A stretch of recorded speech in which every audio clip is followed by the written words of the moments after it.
Welcome back to the shop. I'm Brad and this is The Rare Breed. I know it's been a couple of weeks since I posted a video. It's a hectic time of year at work, plus it's spring turkey season, so I've actually tried to get in a couple of hunts. But last weekend I picked up this trailer. We're doing a trip in May, so I'm having to get it ready for the trip. So brand new trailer, great deal, couldn't pass it up, but it has to have some modifications done in order to fulfill my needs. So 7,000 pound axles, 14,000 pound gross vehicle weight, and it's only 82 inches between the fenders. My Jeep's about 85 from the outside of the tire to the outside of the tire. So I had to come up with a way to load the Jeep. Obviously, the better option might have been purchasing a trailer with drive-over fenders. I can make drive-over fenders for this one. I could buy drive-over fenders. I know Motobuilt makes some. There's a few other companies out there that make some good sturdy fenders that you can mount up. The issue is I'd only have about 1.5 inches of tire on each fender. Could have bought some ramps, put some ramps on the deck, drove over the fenders that way. I didn't want to be carrying around ramps on all my trips. So the other option is to take the fenders off. You can take the fenders off and leave them off, but that didn't seem like the best. I know people do that, but it didn't seem like the best option because I'm pretty sure every state law or every state out there has laws that require you to cover up tires. You don't want to be slinging debris and rocks on vehicles behind you. You don't want to be slinging them up on your Jeep, which is on the trailer. So I opted to make this side removable. And I decided only to do the passenger side because that'll allow me to basically steer to the passenger side about 1.5 inches, skirt by the driver's side, straighten the Jeep back up and put this one back on. So I wanted this to be as easy as possible to remove, easily removed by myself, no help, no assistance. And I didn't want to have a bunch of tools that I had to lug out every time I had to remove the fender. So basically what I did is I've got 3 bolts holding it on. They're all 1/2 inch, so no requirement to swap out to a different. I can just basically have it in my toolbox up front, have it ready to go with my impact, zip them off, and then what I did was I repurposed some Jeep hood latches that I had from a Jeep that I previously owned, and they seem to work pretty well. The other thing I had to do is so that I can actually lift the fender off and clear the brackets here, is I had to notch and basically suck the bottom of the fender in some and just welded it back up just so that I can easily get it off. Because obviously with this back skirt piece on the fender, you can't just slide it on, the tires are in the way. So I had to be able to drop it down, and that's what I came up with. So I'll show you how it works real quick.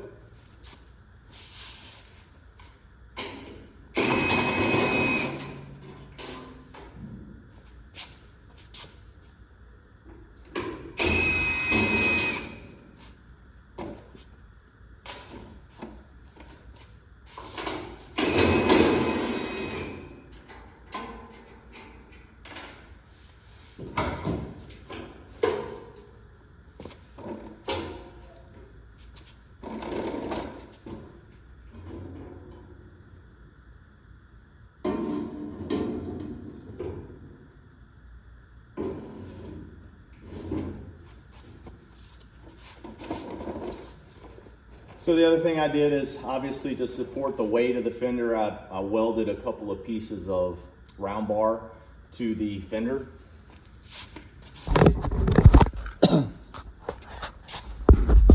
So I just put in a piece of round bar there, and then when I latch it, it actually gives it some support there.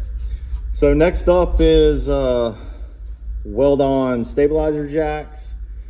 I've already got the tongue mounted toolbox installed. Next, after that, I've got to come up with a creative way to mount my spare tire.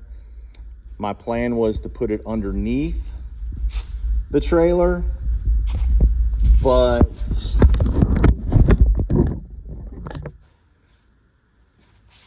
I'm having some difficulty finding the the right spot for it. Obviously, you want it accessible. You want to be able to get to it on the side of the road. I actually did purchase one of the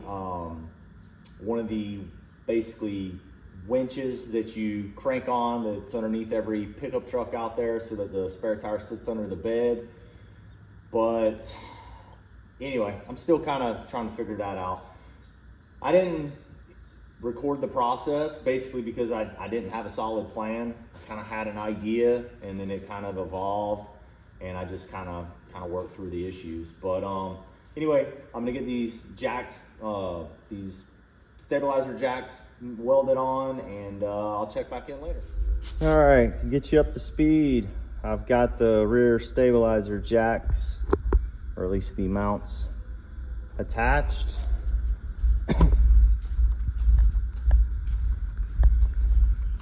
And I've got the spare tire mounted, not underneath like I wanted, but it is attached, secure, not going anywhere.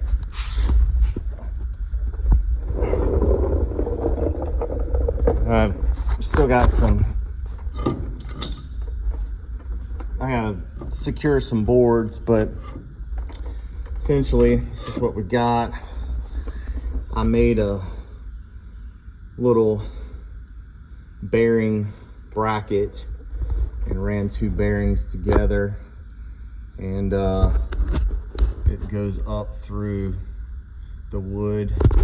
It clears everything, so it shouldn't rub, but if it does, it'll be rubbing on the metal, not the wood, and it's a smooth surface. And then that goes to the winch, which I have to grease and put the cover back on, but I had to disassemble it to make this work. And I've got it going, you can see that, through the frame. Comes out there, and that's where I'll attach my extension to release it. But anyway, that's what I got so far. I'll check back in later. All right, Jeep's on the trailer, tongue weight's figured out.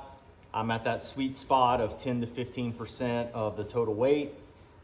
Got my strap configuration settled. I took it for a drive, about 10 miles, just to see how it would pull, and ended up losing a dovetail board.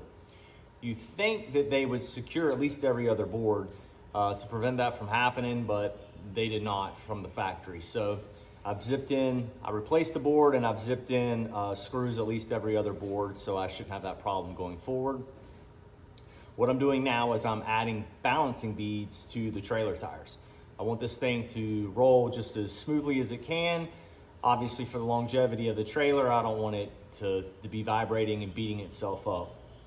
So I've done the calculation on these tires, this specific tire size, which is 235/80 R16s at 80 PSI. Should need about 4 ounces of balancing beads per tire. I've already done all the tires with the spare tire.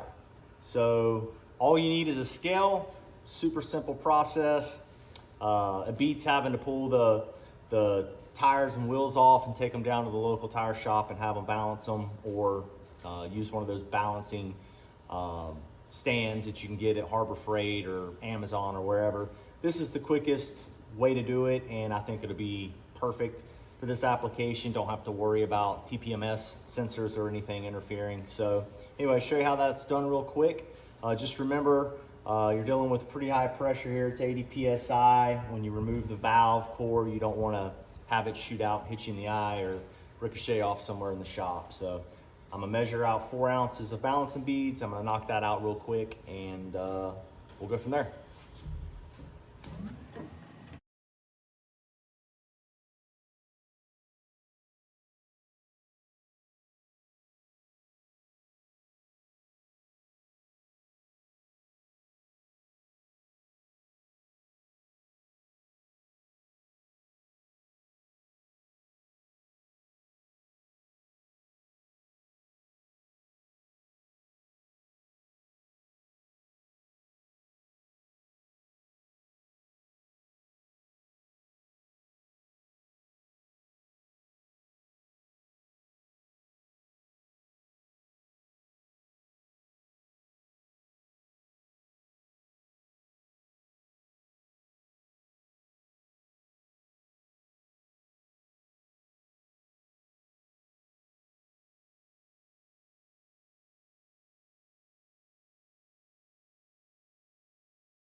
All right.